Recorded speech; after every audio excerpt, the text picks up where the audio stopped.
everybody, it's Margo and Kelly back here again because we have this, everything is sewn up. We sewed these rows together just as we had talked about, and now we've got our center of our quilt and we're ready to add borders. So the borders are one of the most important things to add. How many times do you add borders to a quilt?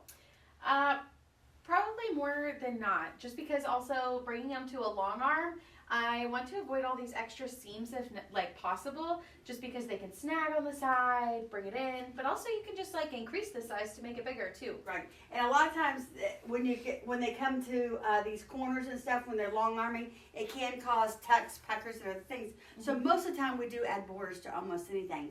When we're getting ready to add our border, what we want to do is measure our quilt, because if you just add the fabric without knowing what size you need to make, then you are going to have wavy borders as you get further and further out.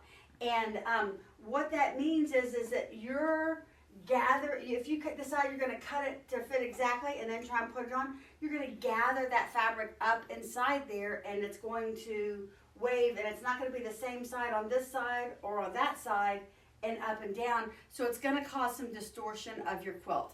And so you'll notice it once it is all done. So it's easier to measure your quilt now and make sure you know what the sizes are. So the first thing we're going to do is put on our top and bottom border. So I'm going to measure at the top all the way across, and it is exactly 30.5 inches. Then I'm going to measure the center, and it is 30.5 inches. And then I'm going to measure the bottom, and it is 30.5 inches. So we know that we need two pieces, 30.5 inches, to go on each side. Once we put those on, then we will measure from the top of this, like when we have the border on. So let's add, we'll just physically put the border up. So I'm going to add top and bottom here first. So you're going to cut this to the exact measurement you need it for the first inner border when you put that on. The 30.5 inches here. I'll do the lower one. Yeah. So then what you're going to do is, once you have it sewn and pressed, because you need to go to your iron and press at this point, then what we're going to do is measure. We might need a pin for this one, just because it's longer. Yeah, then what we need, here, we'll pin it on for right now, just so that we can give you so we can show you what Give we're it a doing. good idea. So on this one, I'm going to do the top and the bottom first, and then sew on the sides.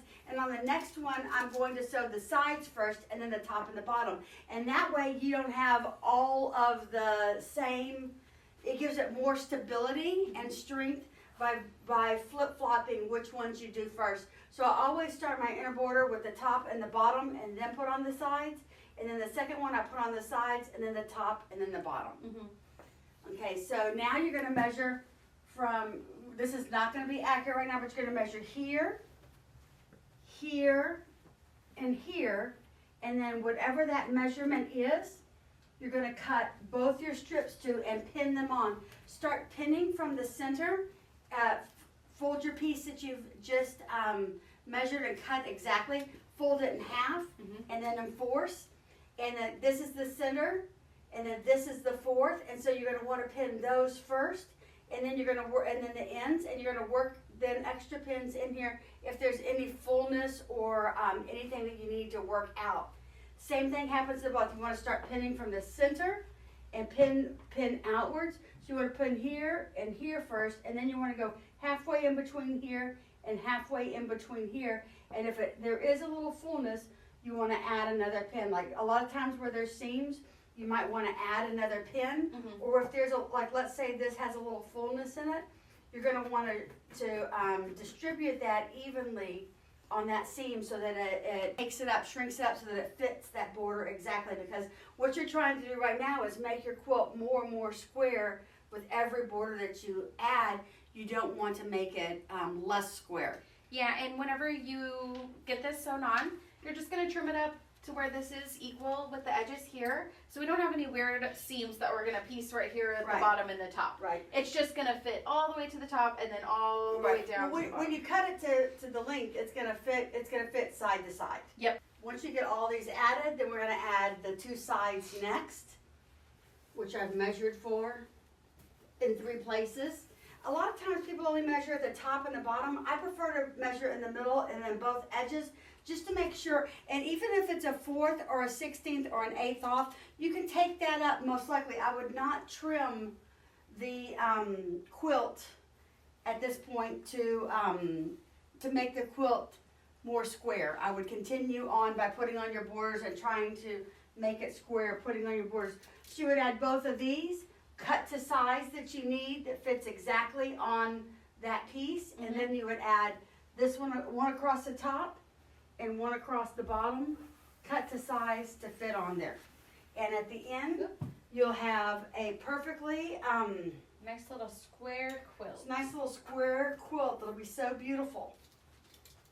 So we're gonna add the borders next, and then we'll come back and show you The finish. the finished product. The finished top, and then The we'll get finished- it quilted. Yeah, then we'll show you how to quilt it. So I'll show you. This is the first one that we made, and you can see we did the side borders, top borders, side borders, top borders, and we have this one all completely done and sewn together, and now it's ready for quilting.